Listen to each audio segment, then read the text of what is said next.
పరిశుద్ధ గ్రంథము నుండి పాత నిబంధన గ్రంథము ఆదికాండము 15వ అధ్యాయము. ఇవి జరిగిన తర్వాత యెహోవా వాక్యము అబ్రామునకు దర్శనమందు వచ్చి, అబ్రామా, భయపడకుము, నేనే నీకు కేడెము, నీ బహుమానము అత్యధికమగునని చెప్పెను. అందుకు అబ్రాము, ప్రభువైన యెహోవా నాకేమి ఇచ్చిననేమి? నేను సంతానము లేనివాడనై పోవుచున్నానే. దమస్కు ఎలియాజరే నా ఇంటి ఆస్తికర్త యగును గదా.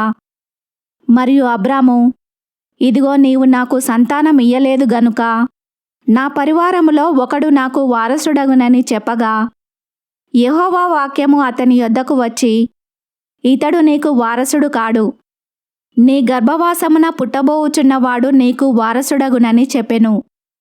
మరియు ఆయన వెలుపలికి అతన్ని తీసుకొని వచ్చి, నీవు ఆకాశము వైపు తేరిచూచి నక్షత్రములను లెక్కించుటకు నీ చేతనైతే లెక్కించుమని చెప్పి, నీ సంతానము అలాగవునని చెప్పెను. అతడు యెహోవాను నమ్మెను, ఆయన అది అతనికి నీతిగా ఎంచెను.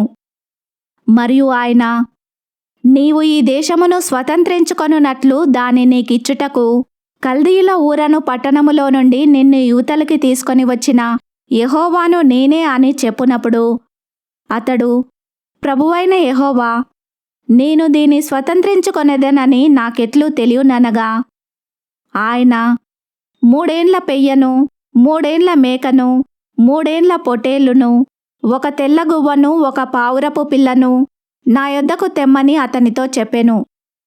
అతడు అవన్నీయూ తీసుకొని వాటిని నడుమకు ఖండించి దేని ఖండమును దాని ఖండమునకు ఎదురుగా నుంచెను. పక్షులను అతడు ఖండింపలేదు.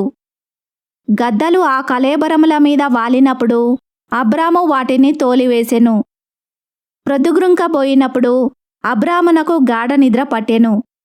భయంకరమైన కటిక చీకటి అతని కమ్మగా ఆయన, నీ సంతతి వారు తమది కాని పరదేశమందు నివసించి ఆ దేశపు వారికి దాసులుగా నుందురు.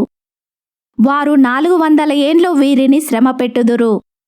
వీరు ఎవరికి దాసులవుదురో ఆ జనమునకు నేనే తీర్పు తీర్చుదును. తర్వాత వారు మిక్కిలి ఆస్తితో బయలుదేరి వచ్చెదరు. నీవు క్షేమముగా నీ పితరుల యొద్దకు పోయెదవు. మంచి వృద్ధాప్యమందు పాతిపెట్టబడుదువు. అమోరీయుల అక్రమము ఇంకనూ సంపూర్ణము కాలేదు గనుక నీ 4వ తరము వారు ఇక్కడికి మరల వచ్చెదరని నిశ్చయముగా తెలుసుకొనుమని అబ్రాముతో చెప్పెను. మరియు ప్రొద్దుగుంకి కటిక చీకటి పడినప్పుడు రాజుచున్న పొయ్యియు అగ్నిజ్వాలయును కనబడి ఆ ఖండముల మధ్య నడిచిపోయెను. ఆ దినమందే యెహోవా ఐగుప్తు నది మొదలుకొని గొప్ప నది అయిన యూఫ్రటీసు నది వరకు ఈ దేశమును, అనగా కేనీయులను, కనిజ్జీయులను, కద్మోనీయులను, హిత్తీయులను, పెరిజ్జీయులను, రెఫాయీయులను, అమోరీయులను, కనానీయులను, గిర్గాషీయులను, యెబూసీయులను నీ సంతానమునకిచ్చియున్నానని అబ్రాముతో నిబంధన చేసెను. ఈ వాక్యమును విన్న మిమ్ములందరినీ దేవుడు దీవించునుగాక. ఆమెన్.